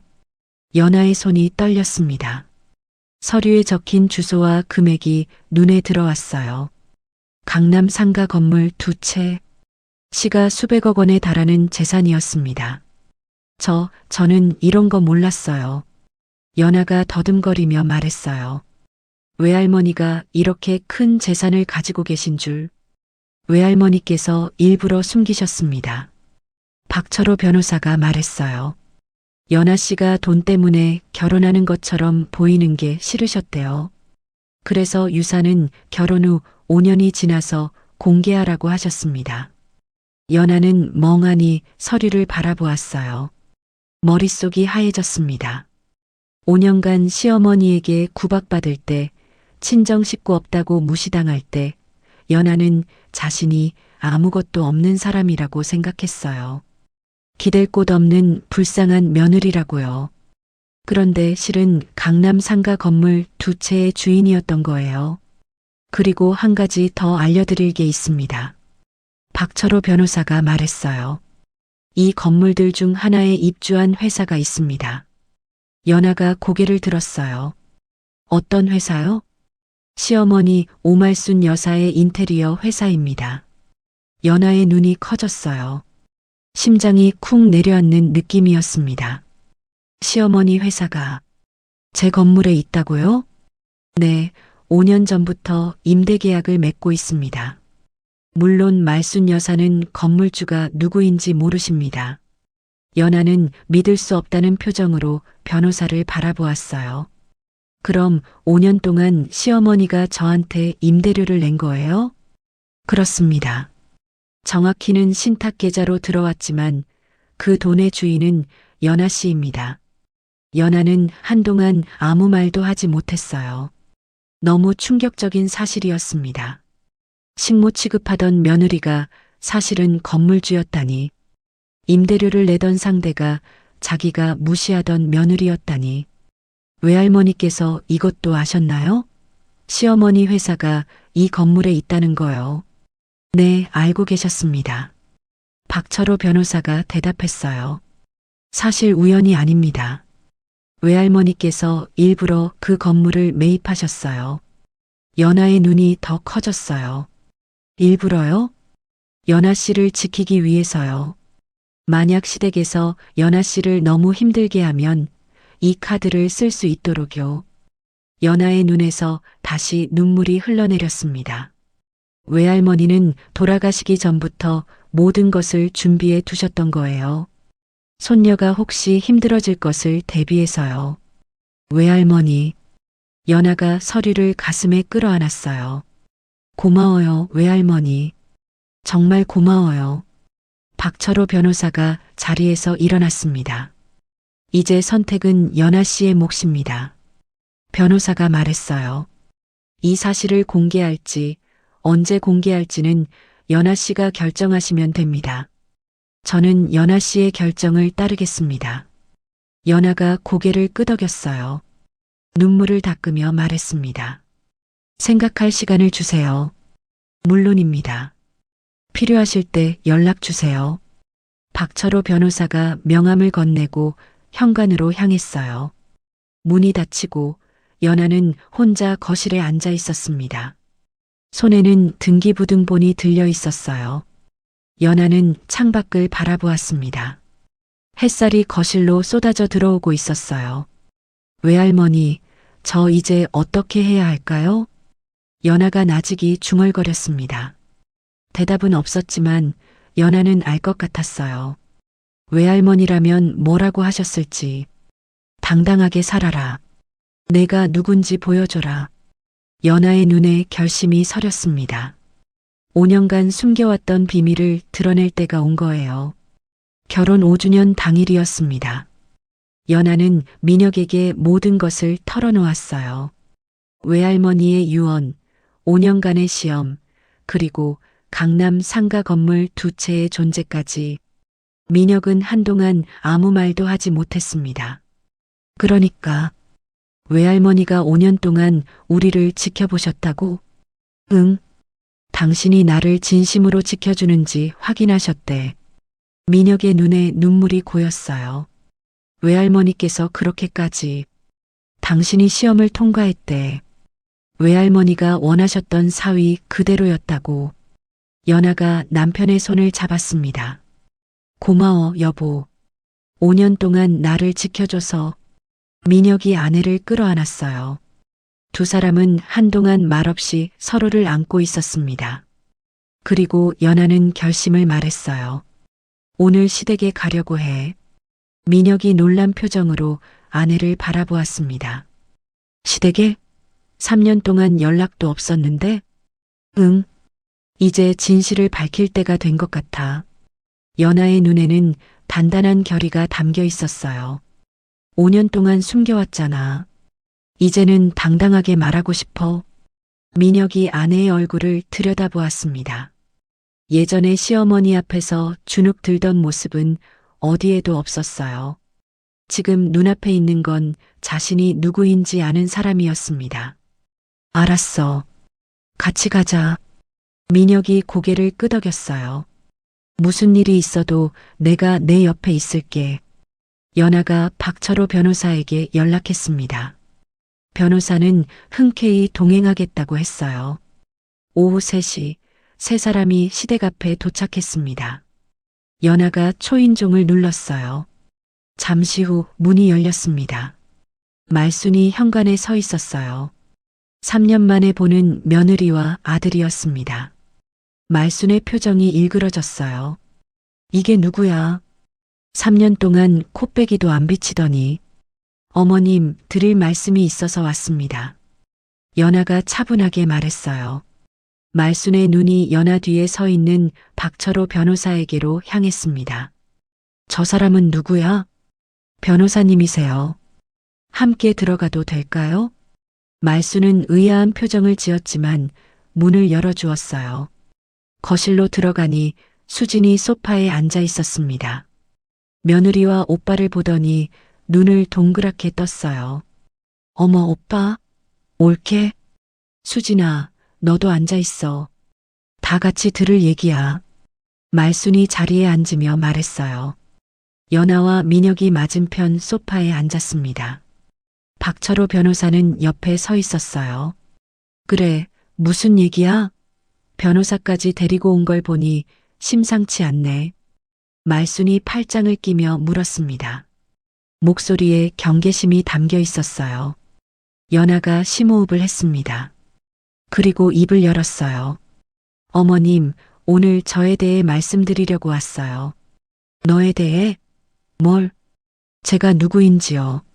말순이 코웃음을 쳤어요. 내가 누군지 내가 모를까?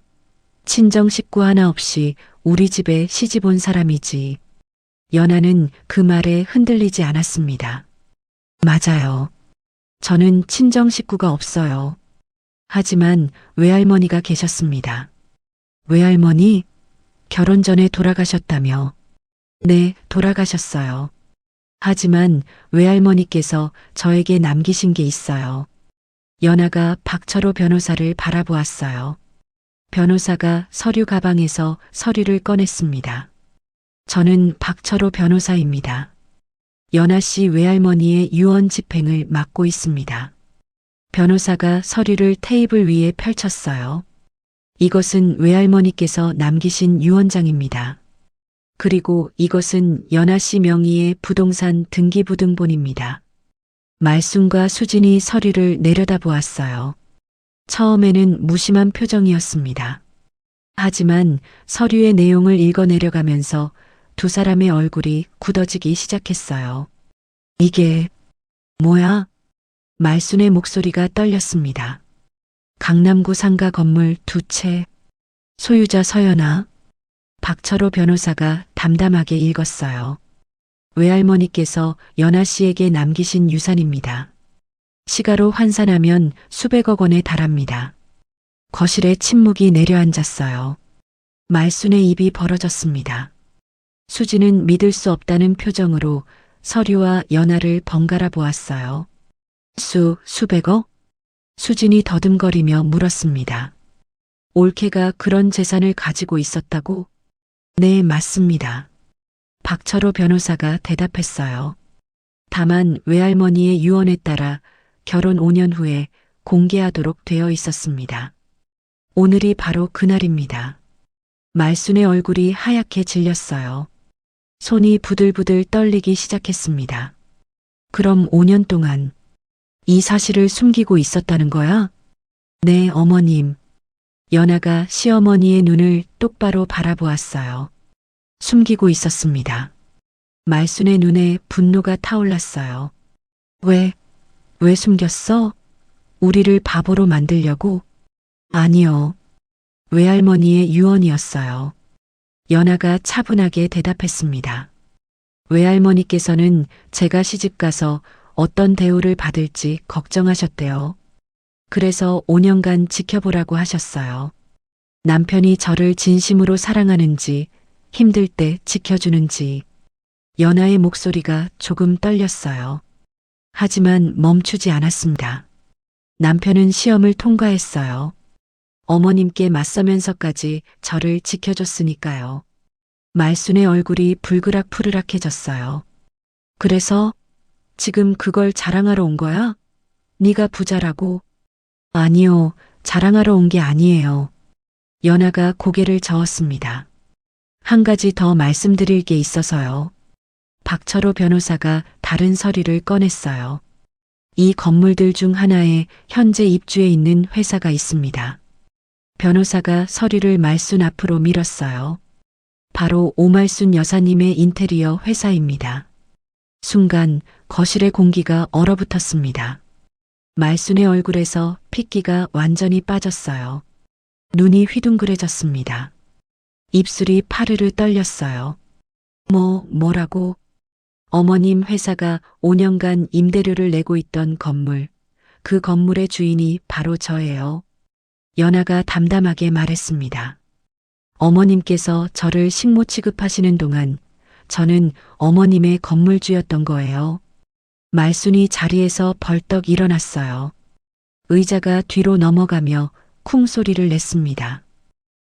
거짓말. 이건 다 거짓말이야. 거짓말이 아닙니다. 박철호 변호사가 차분하게 말했어요. 등기부등본을 직접 확인해 보셔도 됩니다. 모든 서류는 법적으로 유효합니다. 말순이 서류를 낚아채 들었어요. 눈이 종이 위를 미친 듯이 훑쳤습니다. 하지만 거기에 적힌 건 부정할 수 없는 사실이었어요. 소유자 서연아. 말순의 손에서 서류가 바닥으로 떨어졌습니다. 수진이 창백한 얼굴로 중얼거렸어요. 그럼 우리가 5년 동안 건물주한테 그렇게. 수진의 말이 끝까지 이어지지 못했습니다. 말순이 이를 악물었어요. 분노로 온몸이 떨리고 있었습니다. 그래서 뭐 어쩌라고? 말순이 소리쳤습니다. 네가 건물주면 뭐가 달라? 그래도 네는 며느리고 나는 시어머니야. 연하는 그 말에 흔들리지 않았어요. 오히려 한 발짝 앞으로 나섰습니다. 맞아요, 어머님. 저는 며느리예요. 연하의 목소리는 낮지만 단단했습니다. 하지만 더 이상 만만한 며느리는 아니에요. 말순의 눈이 흔들렸어요. 5년간 고개 숙이고 살던 며느리가 지금 자신을 똑바로 바라보고 있었습니다. 어머님, 저는 5년간 참았어요. 친정 없다고 무시당하고 식모 취급받고 대출 협박까지 당했어요. 연하의 눈에 눈물이 고였지만 목소리는 떨리지 않았습니다. 그래도 참았어요. 남편이 지켜줬으니까. 외할머니가 지켜보고 계셨으니까. 연하가 숨을 깊이 들이쉬었어요. 하지만 이제는 달라요.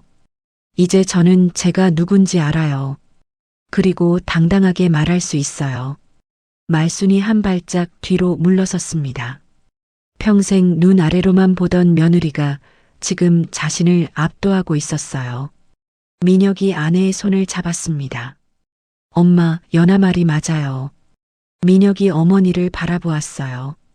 5년 동안 연하를 어떻게 대하셨는지 엄마도 아시잖아요. 이제는 인정하셔야 해요. 말순의 입술이 떨렸어요. 무슨 말인가를 하려 했지만 소리가 나오지 않았습니다. 연하가 마지막으로 말했어요. 어머님, 저는 복수하러 온 게 아니에요. 그냥 진실을 말하러 온 거예요. 연하의 눈에서 눈물 한 방울이 흘러내렸습니다. 저도 이 가족의 일원이고 싶었어요. 하지만 어머님께서는 한 번도 저를 가족으로 봐주시지 않았잖아요. 말순은 아무 대답도 하지 못했어요. 그저 굳어진 표정으로 며느리를 바라볼 뿐이었습니다. 연하가 돌아섰어요. 가요, 여보. 민혁이 아내의 손을 잡고 현관으로 향했습니다. 문이 닫히고 거실에는 말순과 수진만 남았어요. 말수는 그 자리에 털썩 주저앉았습니다. 온몸에서 힘이 빠져나간 것 같았어요. 엄마. 수진이 조심스럽게 다가왔습니다. 우리 어떻게? 회사가 올케 건물에 있다는데. 말수는 대답하지 않았어요. 그저 허공을 바라보며 중얼거렸습니다. 5년 동안 내가 건물주한테 그 말끝이 흐려졌어요. 진실이 공개된 후 일주일이 지났습니다. 말수는 연아에게 연락 한 번 하지 않았어요. 수진도 마찬가지였습니다. 시댁은 완전히 침묵했어요. 하지만 연아는 알고 있었습니다. 이 침묵이 오래가지 않으리라는 것을요. 그리고 예상대로 말순이 먼저 연락을 해왔습니다. 연아야, 만나자. 할 얘기가 있어. 전화 속 말순의 목소리는 낮게 가라앉아 있었어요. 일주일 전에 날카로움은 사라지고 지친 기색이 역력했습니다. 연아는 박철호 변호사와 함께 말순이 지정한 장소로 향했어요. 시댁 근처의 한 카페였습니다.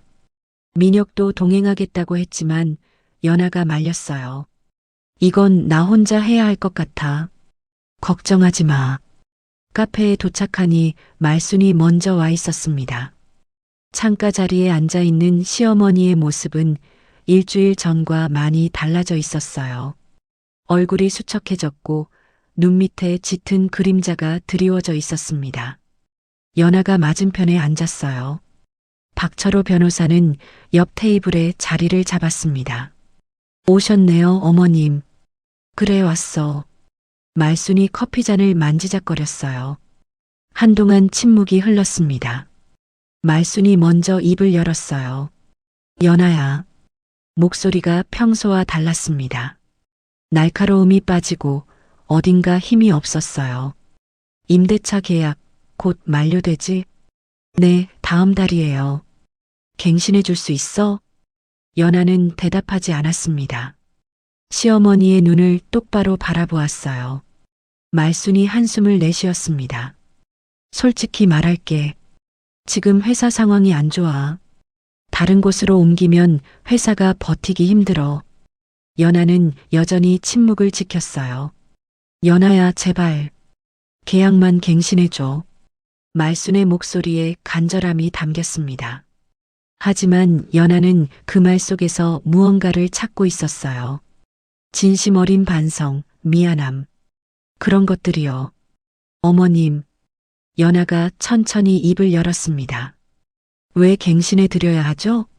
말순의 눈이 커졌어요. 5년 동안 어머님께서 저한테 하신 일들 기억하세요? 연아의 목소리는 차분했지만 그 안에는 단단한 무게가 실려 있었습니다. 친정 없다고 무시하셨어요. 식모 취급하셨어요. 명절마다 새벽부터 일 시키시고 음식 맛없다고 핀잔 주셨어요. 말순의 얼굴이 굳어졌습니다. 남편한테 대출 받아오라고 협박하셨어요. 그리고 남편이 저를 지켜주자 가족을 갈라놓았다고 저한테 모든 죄를 뒤집어 씌우셨죠. 연아의 눈에 눈물이 고였지만 목소리는 떨리지 않았어요. 어머님, 그동안 단 한 번이라도 미안하다고 하신 적 있으세요? 말순이 입술을 깨물었습니다. 대답하지 못했어요. 지금도 그래요. 회사가 어려우니까 갱신해 달라고 하시는 거잖아요. 저한테 잘못했다는 말은 한마디도 없이요. 연아가 숨을 깊이 들이쉬었습니다. 어머님, 죄송하지만 임대차 계약 갱신하지 않겠습니다. 말순의 얼굴이 하얗게 질렸어요. 손이 테이블 위에서 떨리기 시작했습니다. 연아야. 그러면 회사가. 알아요. 하지만 이건 제 결정이에요. 연아가 단호하게 말했습니다. 어머님께서 저를 어떻게 대하셨는지 그 대가를 치르셔야 한다고 생각해요. 말순의 눈에 눈물이 고였습니다. 그리고 믿을 수 없는 일이 일어났어요. 말순이 자리에서 일어나 연아 앞에 무릎을 꿇었습니다. 연아야. 카페 안의 시선이 일제히 두 사람에게로 쏠렸어요. 예순이 넘은 여자가 젊은 여자 앞에 무릎을 꿇고 있었으니까요. 제발 한 번만 봐줘.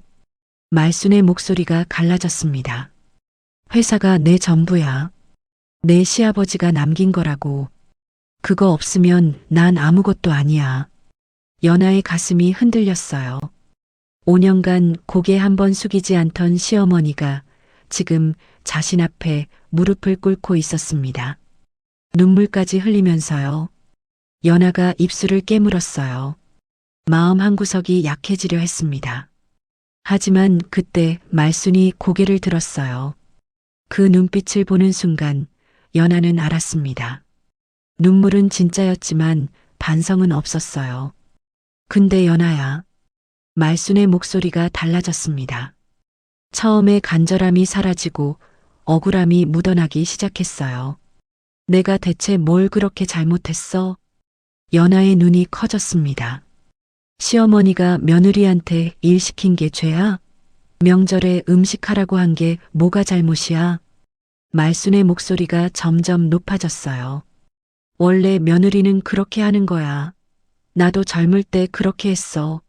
그게 왜 나만 잘못이야? 연아는 그 모습을 보며 마음이 차갑게 식어가는 것을 느꼈어요. 시어머니는 변하지 않았습니다. 무릎까지 꿇었으면서도 자신이 뭘 잘못했는지 모르고 있었어요. 어머님, 연아가 나직이 말했습니다. 일어나세요. 말순이 연아를 올려다보았어요.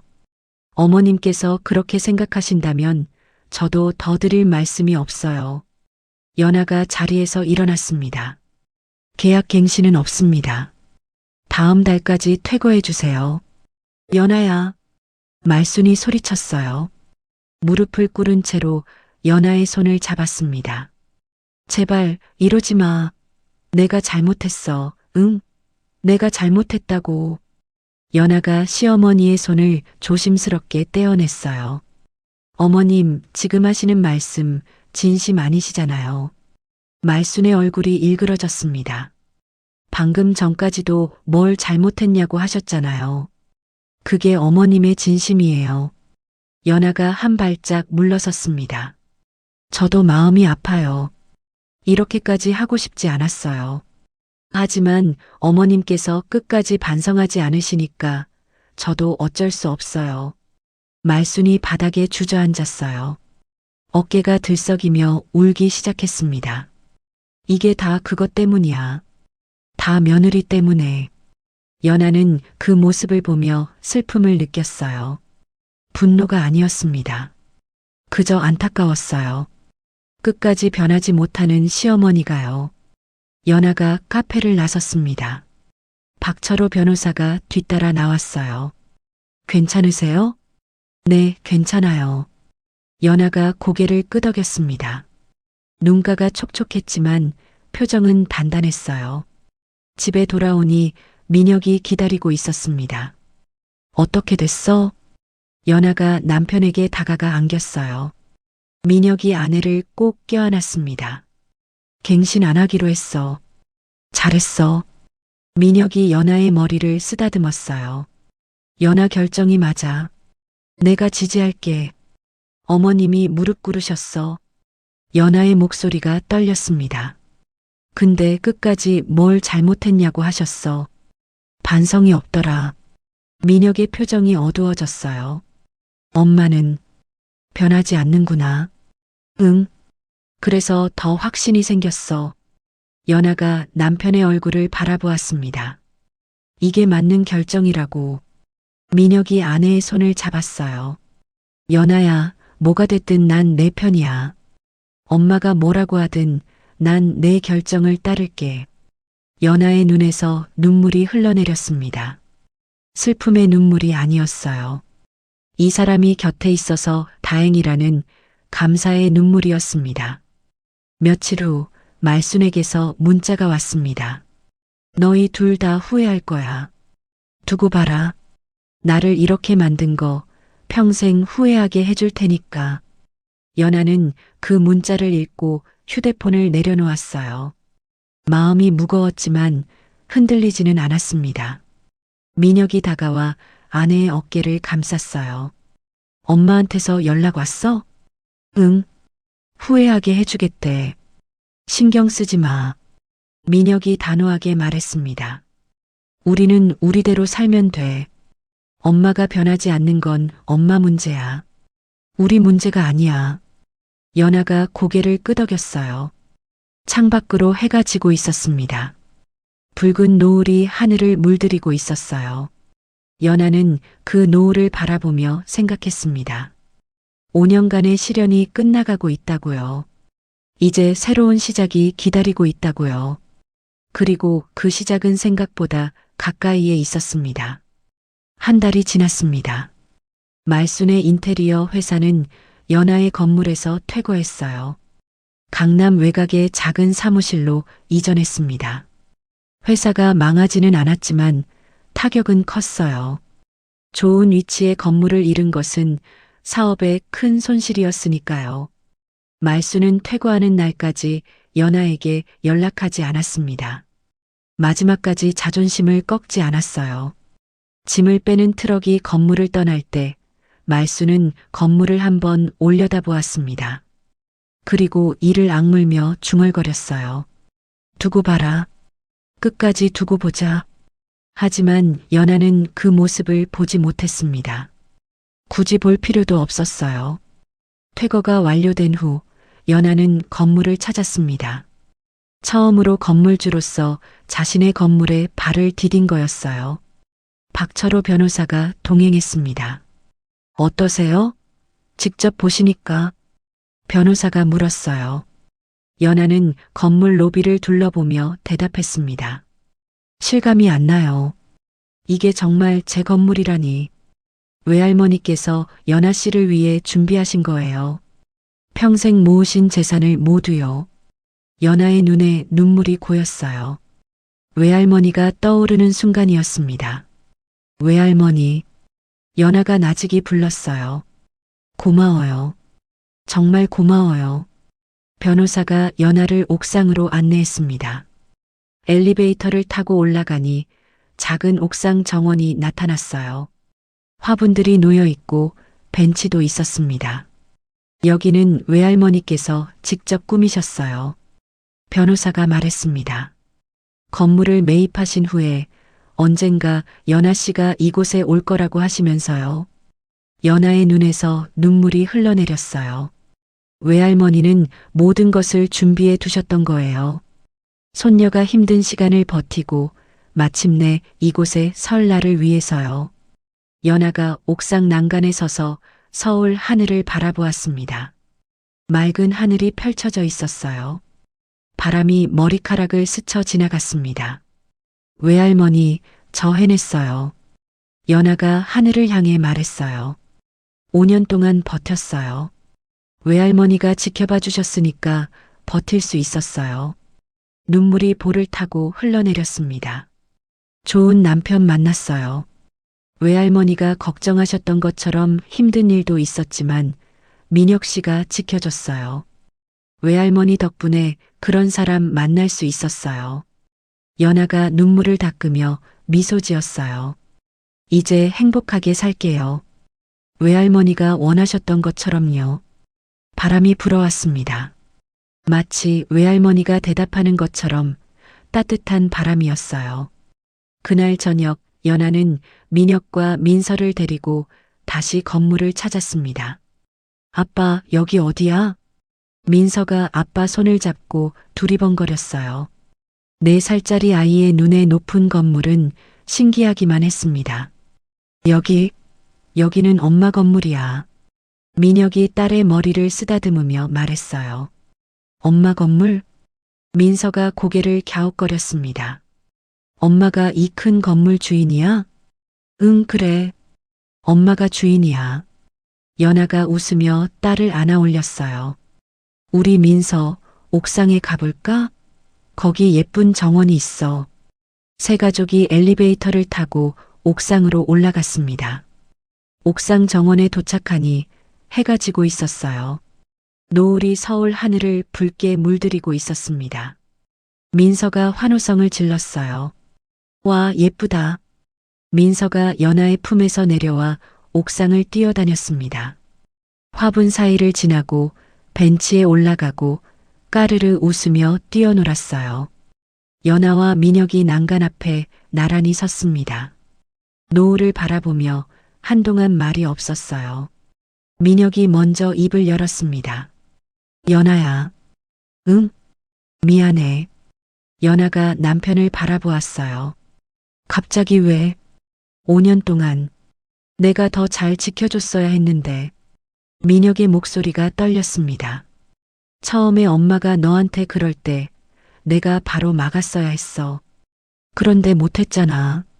엄마가 원래 그렇다고 참아달라고 했잖아. 연하가 민혁의 손을 잡았어요. 여보, 그건 나중에 정신 차리고 엄마한테 맞서긴 했지만 그 전에 내가 얼마나 힘들었을지 생각하면 아직도 마음이 아파. 민혁의 눈에 눈물이 고였습니다. 미안해, 연하야. 정말 미안해. 연하가 남편을 끌어안았어요. 괜찮아, 여보. 연하의 목소리도 떨리고 있었습니다. 당신이 결국 내 편에 서줬잖아. 어머니한테 맞서면서까지 나를 지켜줬잖아. 연하가 민혁의 얼굴을 두 손으로 감쌌어요. 그것만으로도 충분해. 당신이 있어서 내가 버틸 수 있었어. 민혁이 아내를 꼭 껴안았습니다. 두 사람은 노을 아래서 한동안 서로를 안고 있었어요. 엄마, 아빠. 민서의 목소리가 들렸습니다. 두 사람이 돌아보니 민서가 벤치 위에 올라서서 손을 흔들고 있었어요. 여기 봐. 나 여기 있어. 연하와 민혁이 웃으며 민서에게로 걸어갔습니다. 민혁이 딸을 번쩍 들어 어깨 위에 올렸어요. 민서가 환호성을 질렀습니다. 와, 높다. 아빠, 나 하늘이 가까워. 세 가족이 함께 노을을 바라보았어요. 붉은 빛이 세 사람의 얼굴을 물들였습니다. 민서가 갑자기 물었어요. 엄마, 아빠. 응? 여기가 우리 집이야? 연하와 민혁이 서로를 바라보았어요. 미소가 번졌습니다. 그래, 민서야. 연하가 딸의 볼을 어루만지며 대답했어요. 여기가 우리 집이야. 민혁이 아내의 손을 꼭 잡았습니다. 이제 여기가 우리 집이야. 앞으로 쭉. 민서가 두 팔을 벌리며 소리쳤어요. 야호! 우리 집이다. 아이의 웃음소리가 옥상에 울려 퍼졌습니다. 연하는 그 모습을 바라보며 가슴이 벅차올랐어요. 5년 전 결혼식 날 혼자 버질로드를 걷던 자신이 떠올랐습니다. 친정 하객 하나 없이 외로웠던 그날, 앞으로 어떤 일이 펼쳐질지 몰랐어요. 시어머니의 구박, 시누이의 모욕, 대출 협박, 절교 선언. 5년간 수많은 시련이 있었습니다. 이불을 뒤집어 쓰고 울었던 밤도 많았어요. 하지만 연하는 버텼습니다. 외할머니가 남겨준 유산이 있었기 때문만은 아니었어요. 옆에서 자신을 지켜준 남편이 있었기 때문이었습니다. 그리고 하늘에서 지켜봐준 외할머니가 있었기 때문이었어요. 연하가 하늘을 올려다보았습니다. 노을이 점점 어둠으로 바뀌고 있었어요. 별이 하나둘 나타나기 시작했습니다. 외할머니, 연하가 마음속으로 말했어요. 약속 지킬게요. 행복하게 살게요.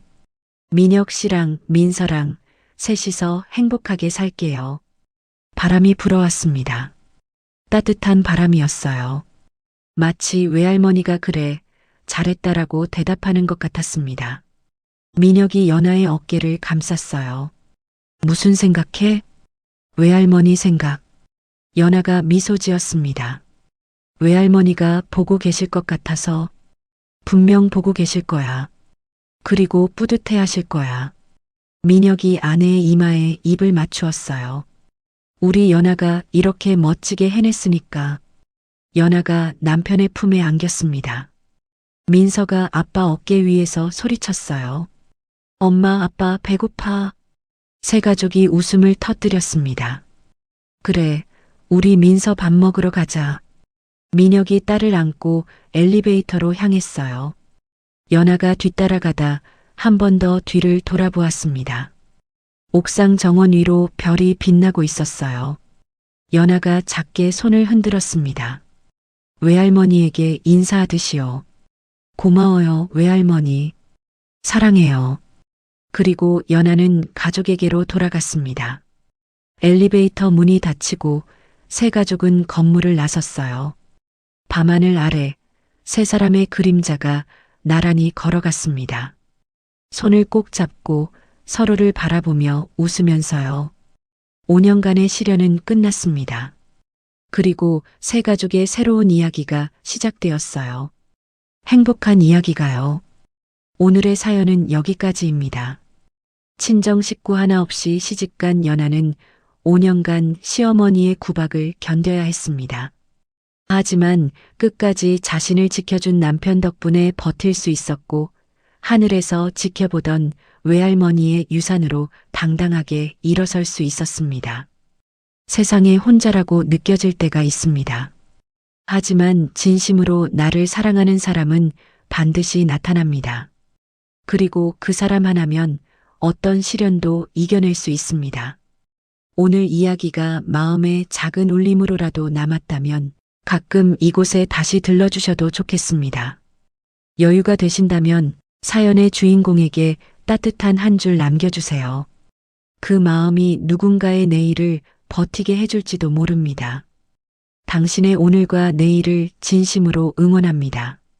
여기는 실화 보따리였습니다. 감사합니다.